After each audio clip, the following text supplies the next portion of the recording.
Felizes pela sua presença aqui, louvamos ao Senhor pela vida de cada um de vocês. E dizemos a vocês uma vez mais, a igreja é feita de homens e mulheres que se humilham diante do Senhor e querem ouvir a palavra do Senhor. A melhor coisa que você pode fazer num encontro como esse é dizer: Espírito Santo, fala comigo nessa manhã.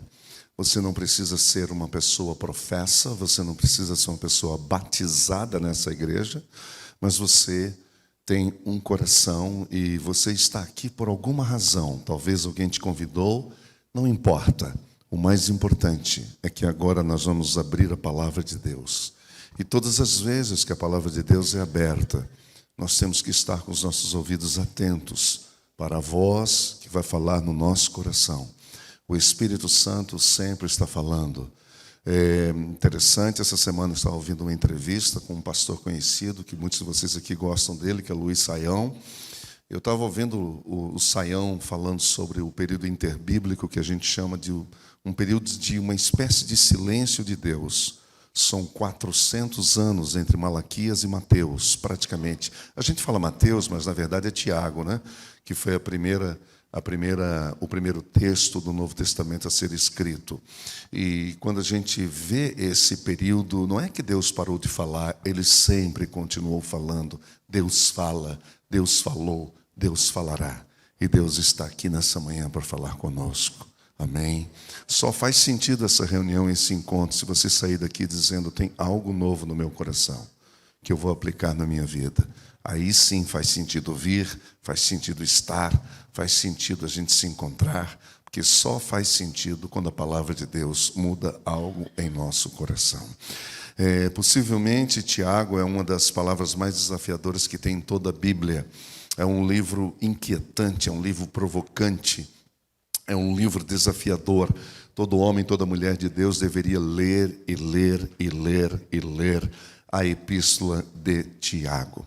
Ele escreveu essa epístola para ajudar as pessoas, para dar orientação para as pessoas. As pessoas estavam passando por provações e elas não sabiam lidar com essas provações. Elas estavam com dificuldade de lidar com provações. E que dificuldade? O que eu estou chamando de dificuldade aqui? É a maneira como você enfrenta a provação. Então, eles estavam enfrentando de modo completamente fora daquele que é o propósito de Deus. Então, eles estavam enfrentando a provação, reclamando, murmurando. Eles estavam enfrentando essas provações, mas dizendo: olha o que está acontecendo comigo. Então, eles começaram a ficar com pena de si mesmos, entendeu?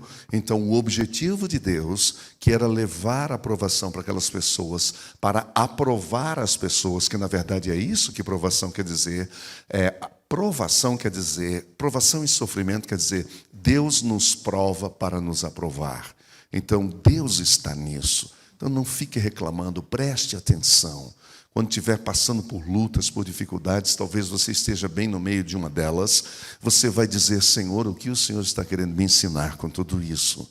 O que o Senhor está querendo falar comigo? Então, para isso que Tiago escreve a sua epístola.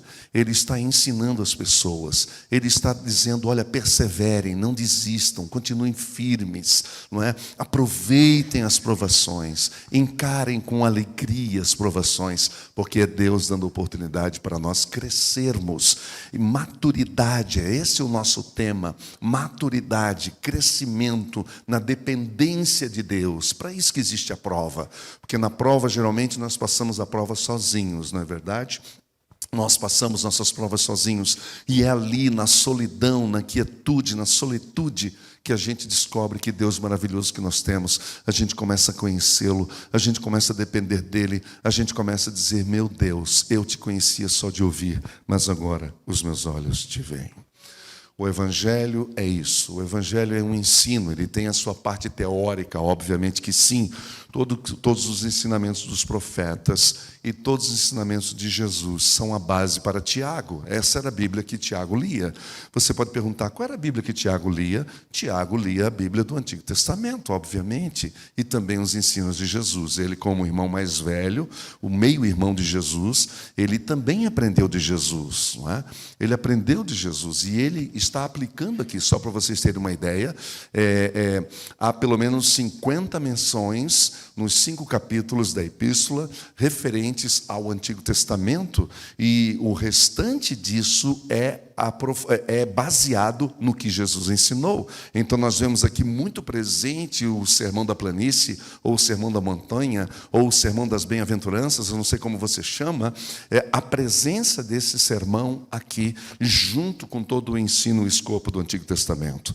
Então nós temos os profetas, nós temos os ensinos dos apóstolos, eu estou falando agora de nós temos os ensinos dos apóstolos, os profetas, e na esquina, bem na esquina, nós temos uma rocha chamada Jesus. É o que dá o equilíbrio a essa construção chamada igreja. Jesus está edificando a sua igreja, o seu povo. Esse é o objetivo. Então, quando Tiago ele acompanha aqueles irmãos e irmãs que foram dispersos depois da perseguição, da primeira perseguição, de Atos 8 que eu estou falando, quando houve a primeira perseguição, após o martírio de Estevão, que todos, lembra disso que está no texto lá, que as pessoas, a igreja foi espalhada e só ficaram em Jerusalém os apóstolos.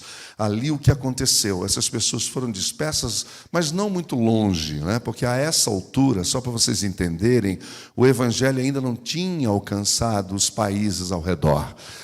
Estava muito limitado ainda, entendeu? Então nós estamos falando da Síria, nós estamos falando da Jordânia, nós estamos falando daquela região bem próxima ali, um pouquinho depois da Palestina. Era uma região ainda muito próxima.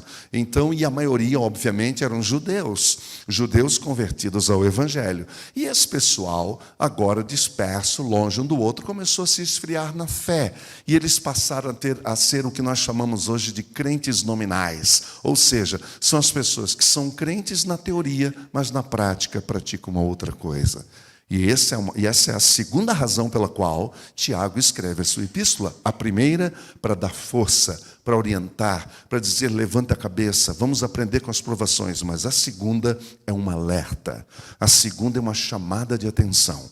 Eu estava falando ontem para um amigo aqui, quando terminou o encontro de ontem à noite, que um dos comentaristas disse o seguinte: essa carta de Tiago é como se ele tivesse nos segurando pelo nosso colarinho, olhando bem no fundo dos nossos olhos e dizendo assim: preste atenção no que eu estou lhe dizendo, porque você pode estar no caminho equivocado, achando que está servindo a Deus, está servindo a si mesmo, está servindo a religião e não o Evangelho.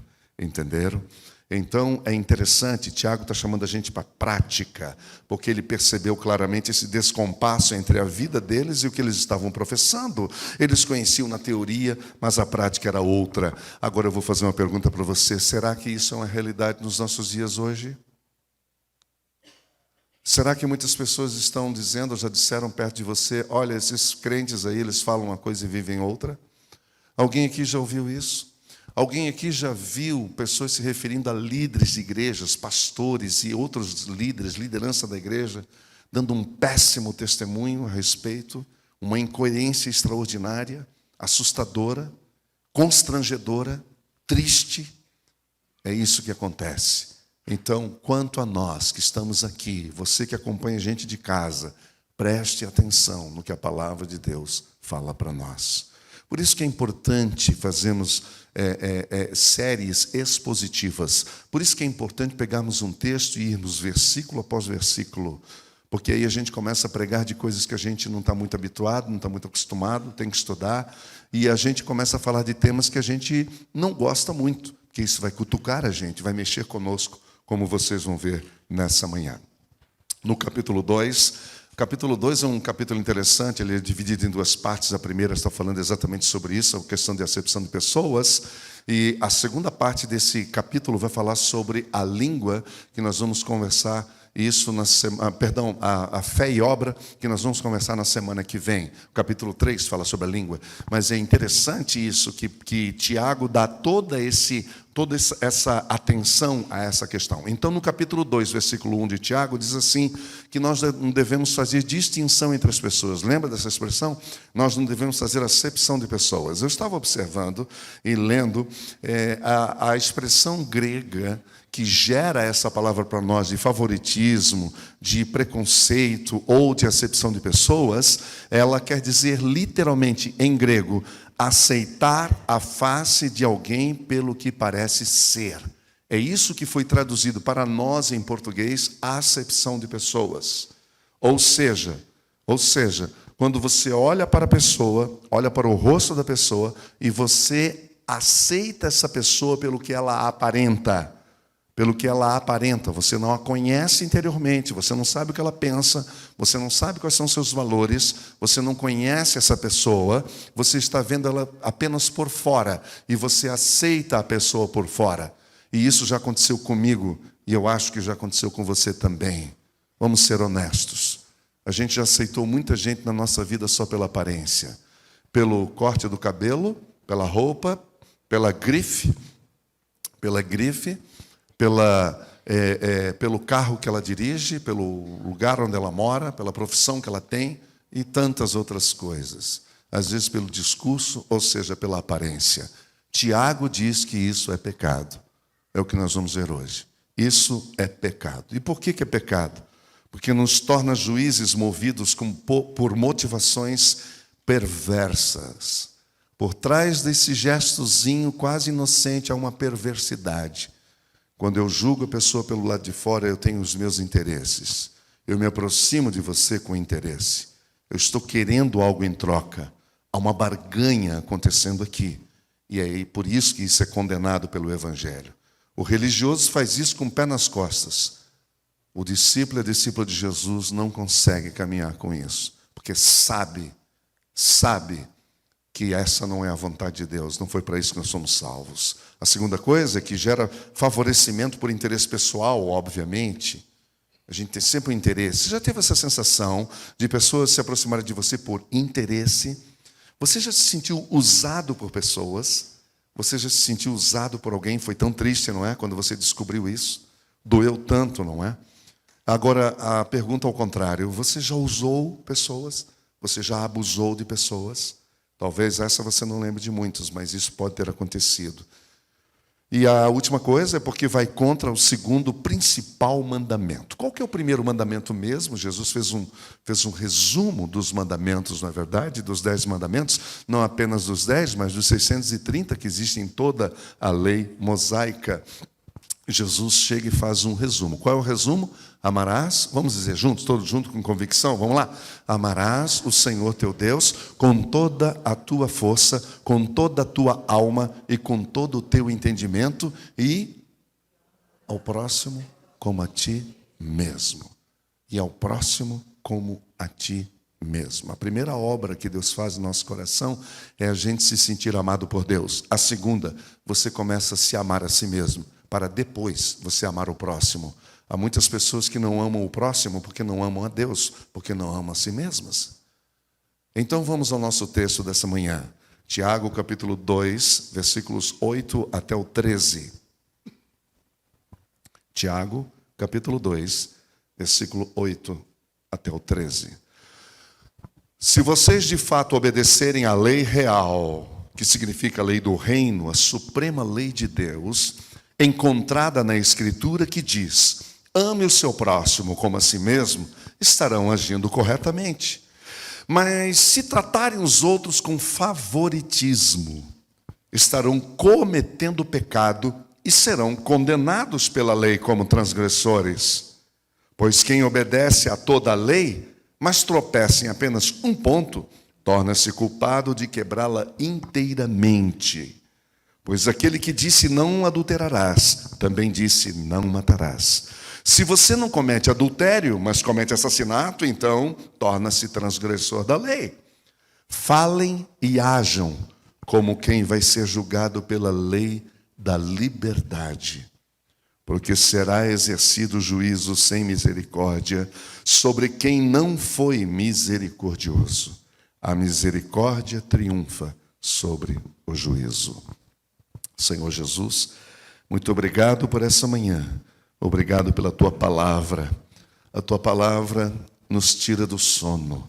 A Tua palavra nos tira da frieza, da indiferença. A Tua palavra nos acorda, nos desperta. Fala conosco através da Tua palavra. Em nome de Jesus. Amém.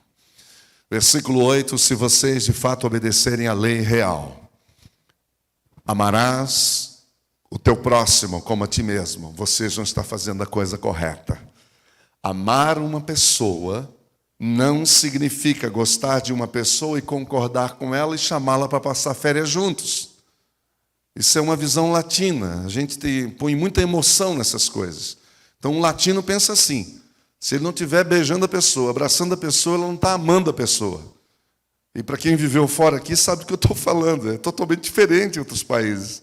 A cultura é outra, separa uma coisa da outra, muito claramente. A gente viu isso lá onde vocês moraram, etc. Então, o que acontece? A gente percebe que nós somos contaminados com uma cultura que acaba sendo equivocada, tem um olhar completamente equivocado, porque isso não é amar. Amar significa cuidar do outro, como você gostaria de ser cuidado. Respeitar o outro como você gostaria de ser respeitado. Tratar o outro como você gostaria de ser tratado. Amar significa que você faz uma escolha, não é um sentimento que hoje você tem e amanhã você não tem. Sentimento é assim, hoje eu estou bem, amanhã eu não estou. Então você já pensou, você chegar para sua esposa e dizer, hoje eu te amo, amanhã eu não te amo. A esposa fica confusa. Fala, meu Deus, será que ele está me amando hoje ou não está me amando? Já pensou um filho ou uma filha, nós dizendo para o nosso filho, hoje eu te amo, e agora não te amo? Isso é uma coisa motivada, não é? Com a motivação equivocada, motivação de sentimentos, de emoção. Isso não é realidade, isso não é real. O amor é algo concreto, é algo que se vê. Por isso que há muitos maridos que vivem dizendo para a esposa que a ama, mas a prática diz outra coisa. E aí ela diz assim, olha, eu gostaria até que você parasse de fazer o discurso e praticasse mais. Quem sabe você para de praticar o verbo para mostrar que fala e comece, então, a conjugar o verbo praticar, que daí eu vou entender que você está me amando de verdade. E aí Tiago está dizendo que ela quebra logo a lei do reino. É logo de cara, nós estamos quebrando o maior princípio do Evangelho. Que primeiro é amar a Deus e segundo é amar o próximo. Então, se nós fazemos acepção de pessoas, se nós estamos agindo com preconceito, se nós agimos com favoritismo, se nós julgamos as pessoas pela face, pela aparência, pela roupa que usa ou não usa, pelo piercing, pela tatuagem, nós estamos quebrando a maior lei, que é, na verdade, o resumo das 6 leis dos 10 mandamentos que tratam especificamente do próximo. Amarás o teu próximo como a ti mesmo.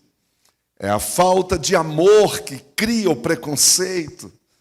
É por isso que esse mundo está tão cheio de preconceito e a questão aqui que Tiago está dizendo não é o problema do mundo estar cheio de preconceito, que isso a gente já sabe. O problema é que esse preconceito está entrando dentro da igreja. E é isso que Tiago nos chama a atenção aqui, meus queridos irmãos e irmãs. E ele está dizendo, isso é pecado. Veja o versículo 9. Mas se tratarem os outros com favoritismo, estarão cometendo pecado e serão condenados pela lei com transgressões. Às vezes uma pessoa chega para mim e fala assim, olha, você sabe que eu estou numa fase da minha vida que agora eu não peço mais nada, eu só agradeço. Não há nada mais fora do foco do que isso. Que nós temos muita coisa para pedir. Pena que essa pessoa reduza a oração apenas a pedidos, como se fosse um self-service, como se Deus tivesse a obrigação de ter um balcão de coisas para te oferecer.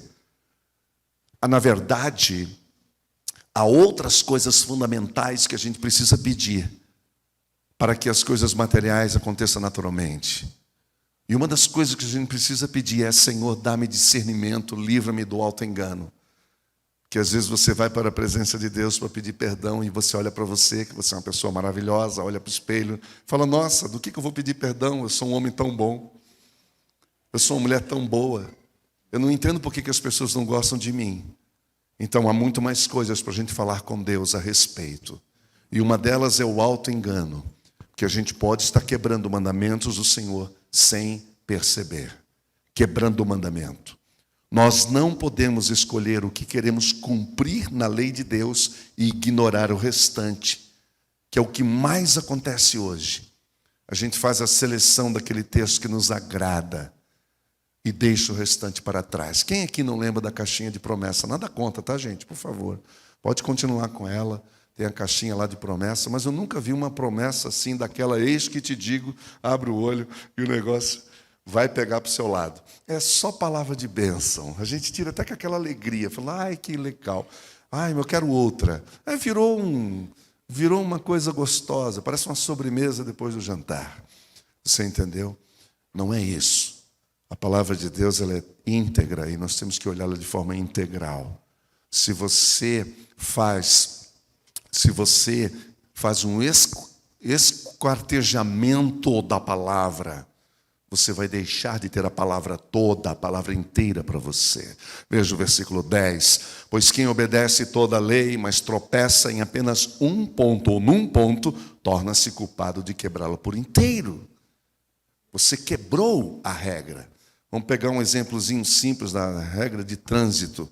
Você quebrou uma regrinha, você quebrou a lei inteira. Por que existe a lei? A lei existe para mostrar para mim e para você que nós estamos errando. A lei existe para isso. A lei, o poder da lei é só para denunciar. Ela denuncia o erro. A lei de Deus denuncia o pecado. Ela mostra para mim e para você onde nós estamos pecando. É o que Tiago está fazendo. Nós estamos errando aqui. Se nós estamos cometendo esse pecado, ou melhor, se nós estamos tendo esta prática de acepção de pessoas, nós estamos pecando. E pecando contra a palavra de Deus. Agora, a lei não tem o poder para te absolver dela, não. A lei não tem esse poder para perdoar o seu pecado, ela só acusa o erro. Quem perdoa os pecados é Jesus. Através do sangue dele derramado na cruz do Calvário. Aí você vai para a presença dele e diz, Senhor, eu pequei, porque está claro que a tua palavra está falando aqui. Versículo 11. Pois aquele que disse não adulterarás é o mesmo que falou não matarás. Se você não comete adultério, mas comete assassinato, torna-se transgressor da lei. Veja que Tiago aqui fala com clareza. A palavra forte, assassinato. Quando Jesus falando sobre a lei, e ele faz uma releitura da lei, lembra quando Jesus tem aquele discurso dizendo, ouvistes o que foi dito, eu porém vos digo. Ouvistes o que foi dito, não matarás. Eu porém vos digo, qualquer um que olhar torto, o negócio é sério, a régua de Jesus é um pouco mais alto, é um outro level, é um outro nível, muito mais alto, muito mais alto. Ele disse, se você chama o outro de tolo, de louco, você está matando o outro. Agora pense comigo, você acha que uma palavra tem poder para matar uma pessoa ou não? As palavras têm sido ou não armas nas mãos das pessoas. É só olhar a rede social.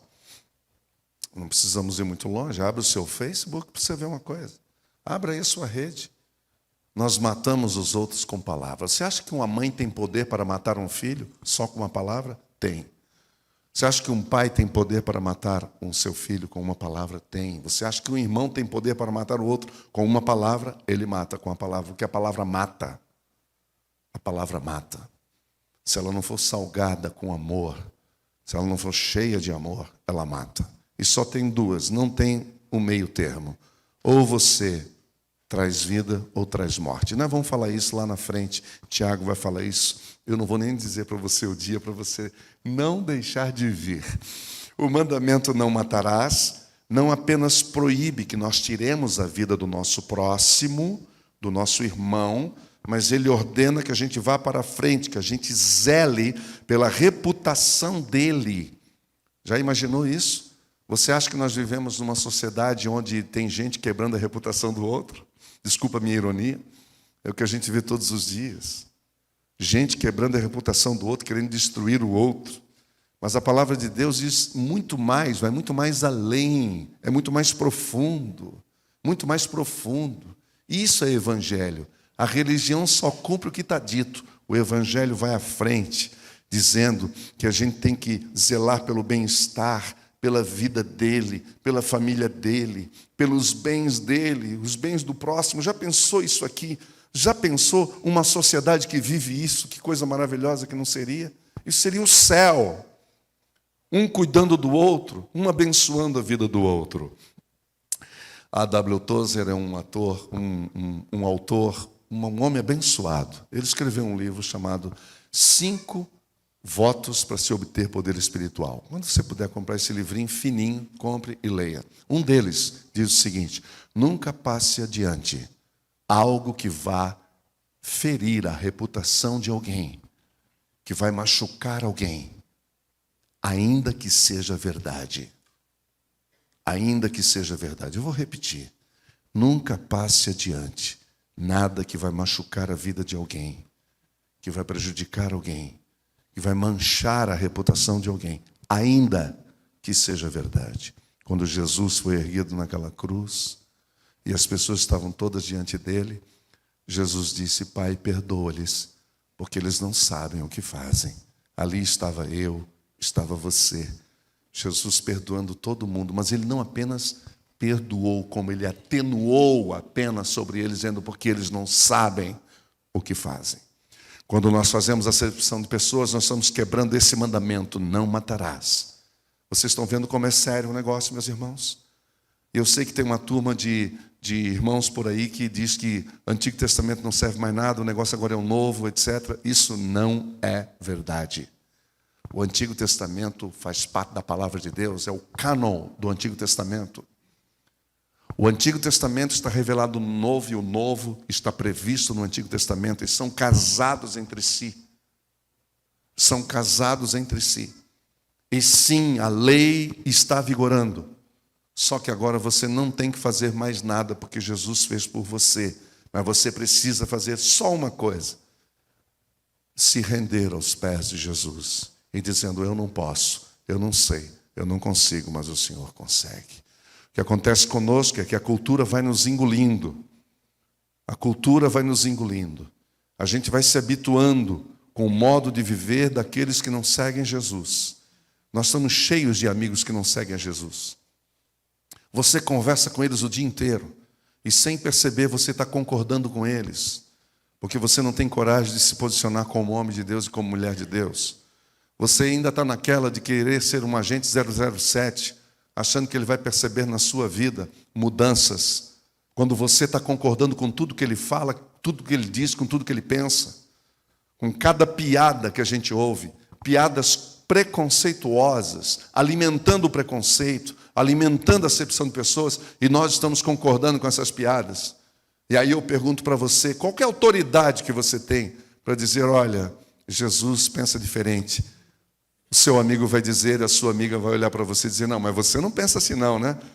E ele até vai fazer uma brincadeira só para dar uma cutucada, só para ver até onde você vai. Você não é tão radical assim, não é? Olha, para seguir a Jesus, você tem que ser radical. Você tem que ser radicalmente a favor do próximo.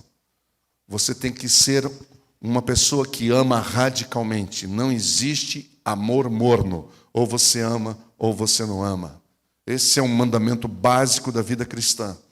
E a gente pensa que preconceito, acepção de pessoas, discriminação é questão de costume, de cultura, e tem a ver com a classe social, e está tudo bem. Não, não está tudo bem.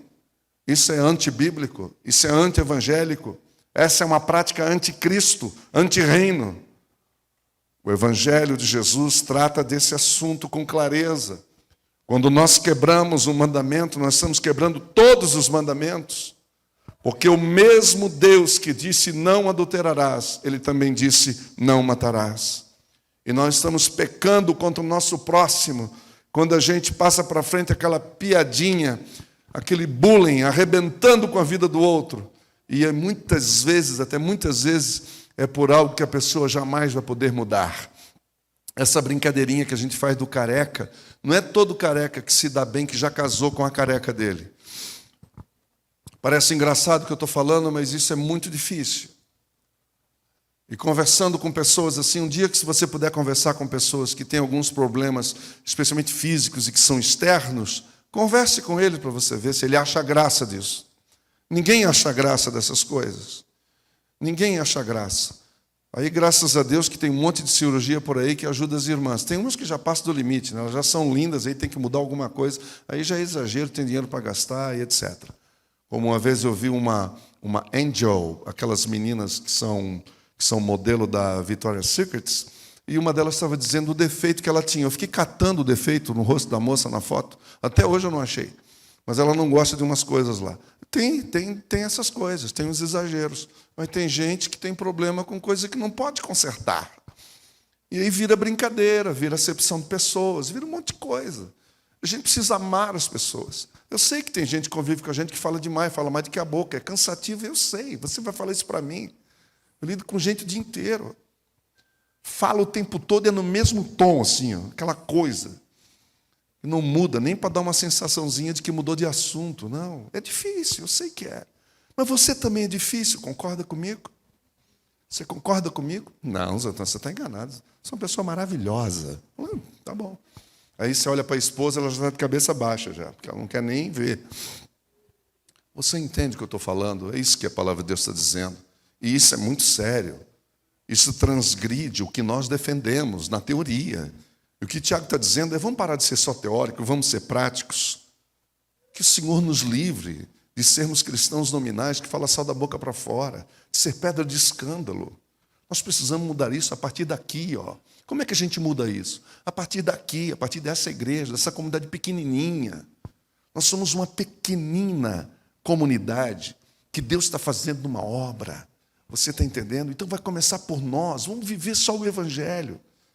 Quando a gente vive só isso aqui, você vai ver e você vai parar de ficar fazendo ponderações na vida de outras pessoas. Nós precisamos voltar ao Evangelho simples, básico de Jesus, para não sermos surpreendidos pelo pecado, para não sermos surpreendidos, sendo descobertos, sendo pegos no flagrante, entristecendo o Espírito Santo de Deus. Então, Tiago, ele vai para o final da sua fala nessa sessão, no versículo 12, e ele nos chama essa coerência. Ele está dizendo, olha, presta atenção, falem e ajam como quem vai ser julgado pela lei da liberdade. É isso que Tiago está nos dizendo. Abre o seu coração nessa manhã, deixa a palavra de Deus falar com você. Olha o que Tiago diz, olha, vocês são discípulos de Jesus. Vocês confessam acreditar na lei de Deus, vocês professam amar a Deus, amar o próximo, isso faz parte da sua confissão de fé. Vocês dizem que matar é pecado, vocês seguem o Senhor da glória. Portanto, vivam de maneira como vocês falam. É só isso que Tiago está pedindo, para a gente ser coerente. Sejam coerentes, portanto, parem de fazer acepção de pessoas dentro e fora da igreja. Não acha graça, não. Vamos viver a vida a sério, numa boa. Não é carrancudo que eu estou falando, é com seriedade, com alegria, com o coração cheio de alegria, mas livre de acepção de pessoas, livre. Porque um dia nós seremos julgados pela lei da liberdade. Não é isso que diz o texto? Pela lei da liberdade. Acho essa expressão assim maravilhosa. Lei da liberdade, parece uma incoerência.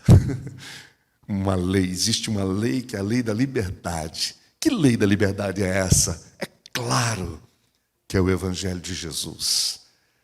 Ele é chamado lei da liberdade porque traz liberdade. Vocês lembram daquela expressão de Jesus que disse assim, eu sou a porta. Quem entrar por mim, entrará e sairá e encontrará pastagem. Essa é a lei da liberdade. Porque até então, os religiosos chamavam para dentro, abriam a porta, fechavam a porta e trancavam dentro de uma prisão, dentro de um calabouço religioso. Jesus falou, comigo não é assim. Quanto mais a pessoa se aproxima de mim, mais livre ela será. E essa é a lei que Jesus nos traz.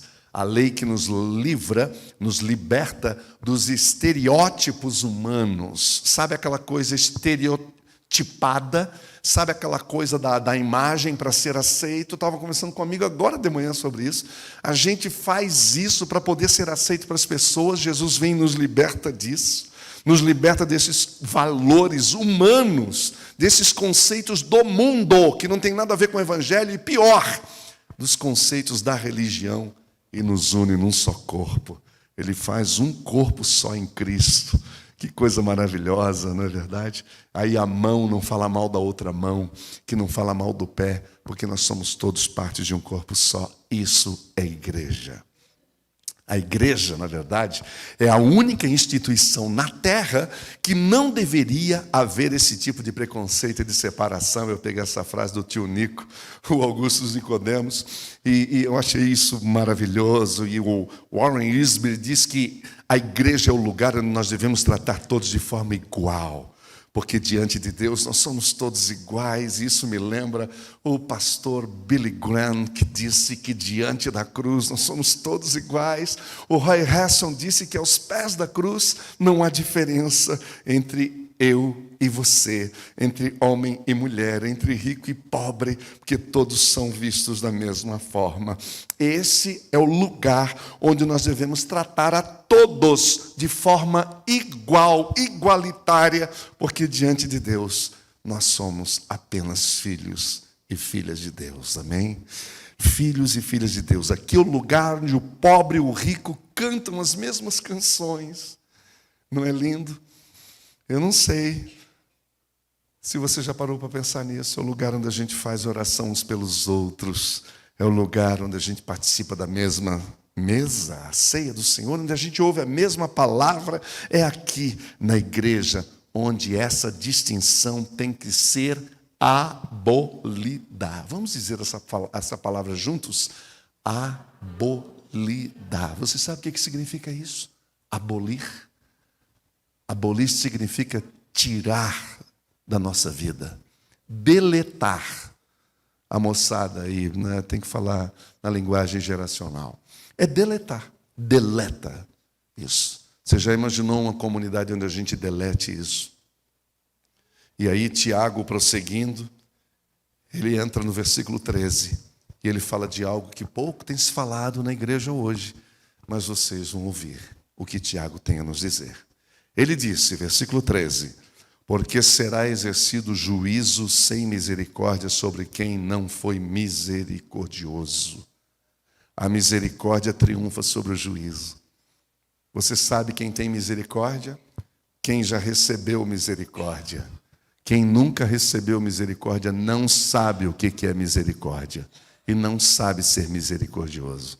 Quem nunca se viu no fundo do poço, quem nunca se viu perdido, quem nunca se viu mendigo, quem nunca se viu pedinte, jamais vai saber o que é a humilhação de pedir um pão para se alimentar.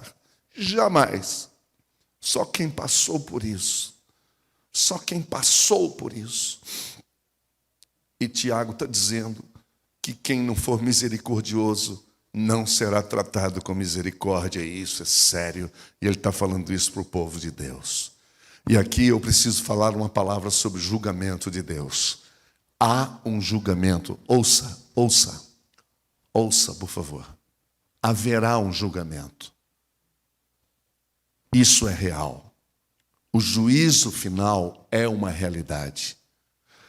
Sobre qualquer tema que você queira saber se é bíblico ou não, você tem que ir nos profetas, você tem que ir nos apóstolos e tem que ir em Jesus. Se esses três ou um desses três falaram, então aí está. Nós sabemos que não há um consenso entre nós, os cristãos, quanto aos detalhes da volta de Jesus e a respeito do julgamento final. Óbvio que não. Muitas denominações têm as suas próprias posições, mas uma coisa é certa e ninguém duvida disso. O juízo final vai acontecer. O dia da prestação de contas. O sábio falou sobre isso, Eclesiastes 12. Nós teremos de prestar contas a Deus de tudo o que nós fizermos e até daquilo que fizemos em segredo, seja bem ou seja mal. Um padre numa cidade do interior de Portugal, Isso quem contou para mim foi um padre que conheceu esse padre e conhece essa paróquia. Estava com um problema sério porque os namorados iam para namorar atrás da torre da igreja de madrugada. E aí o padre não sabia como resolver esse problema. E ele resolveu o problema colocando um cartaz imenso, colocou uma lâmpada acesa bem voltada para o cartaz. Deus está vendo, Ele vê tudo. Diz que a moçada saiu de lá, nunca mais usaram lá a torre para outros propósitos. Pedro falou sobre isso. 1 Pedro, capítulo 4, versículo 5. Eles terão de prestar contas àquele que está pronto para julgar os vivos e os mortos. Há um dia que será feita a prestação de contas. Olha o que Paulo falou. Portanto, você, por que julga o seu irmão? É a pergunta de Paulo. Isso aqui quebra a gente no meio. Por que você julga o seu irmão?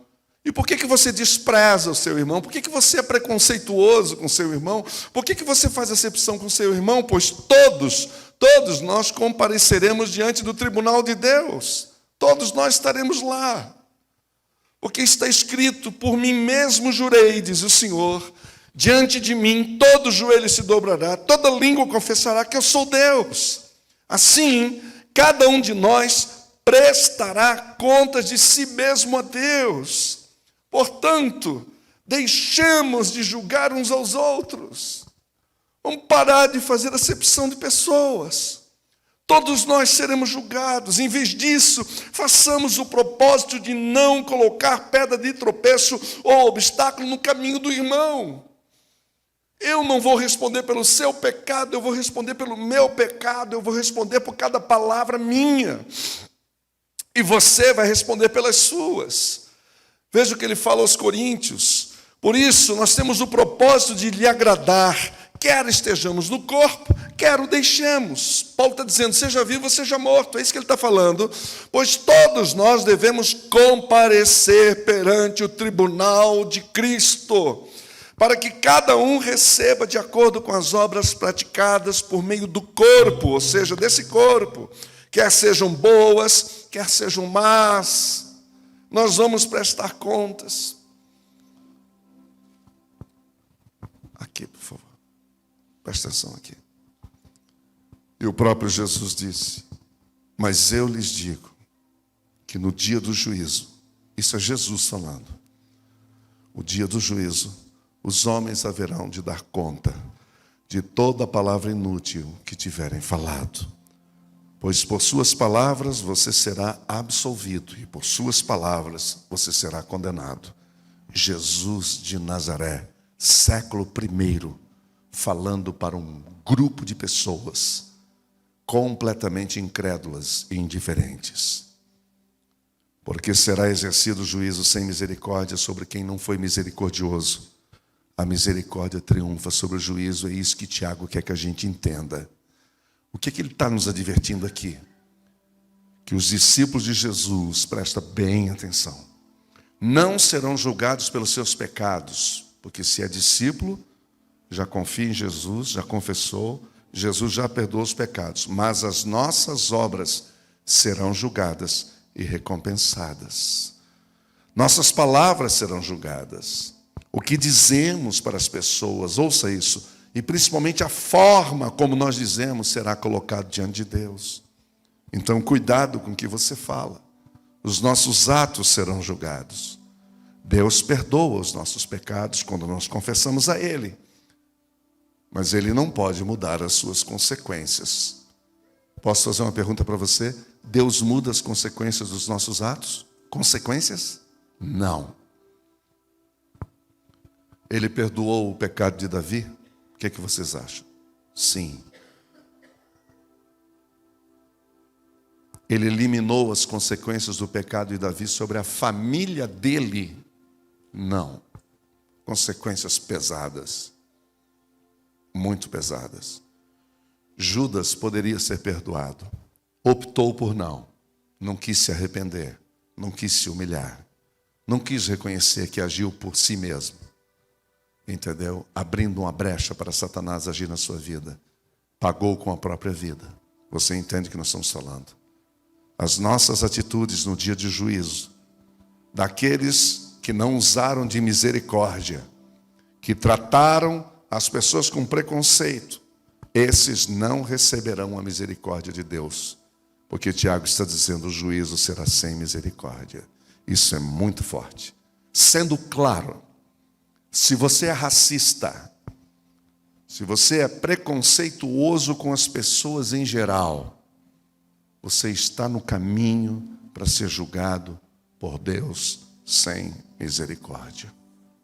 Todos nós seremos julgados de acordo com as nossas práticas, com as nossas obras, segundo aquilo que nós somos, porque nós somos o que nós fazemos e não o que a gente diz. Aquilo que nós fizemos. Somente a misericórdia de Deus triunfa sobre o juízo. Nós não podemos deixar os valores dessa sociedade caída, morta e sem Deus ter espaço na igreja de Jesus, que deu a sua vida para destruir essas diferenças, para acabar com essas barreiras, com a separação entre nós. Se você puder estudar um pouquinho e ver o perfil de cada apóstolo que Jesus escolheu, você vai ver que um é diferente do outro. Tem desde a ala radical da esquerda até o de direita. Está todo mundo junto ali. E Jesus cuidando de todos. Ele morreu para nos reconciliar com o Pai. E nós devemos nos reconciliar uns com os outros. E para isso a gente precisa morrer. Morre o nosso ego, morre a nossa arrogância, morre o nosso egoísmo. Que nós sejamos encontrados com os nossos corações quebrantados aos pés da cruz, e que Ele nos cure, nos liberte de todo preconceito, de todo favoritismo, e nos prepare para sermos julgados para a vida eterna e não para a morte eterna. Como nós temos tratado as pessoas? Como você tem tratado as pessoas? Como nós temos tratado as pessoas? Faça uma análise sincera, pare de se enganar a si mesmo, que isso é pecado, entristece o Espírito de Deus e divide o corpo de Cristo.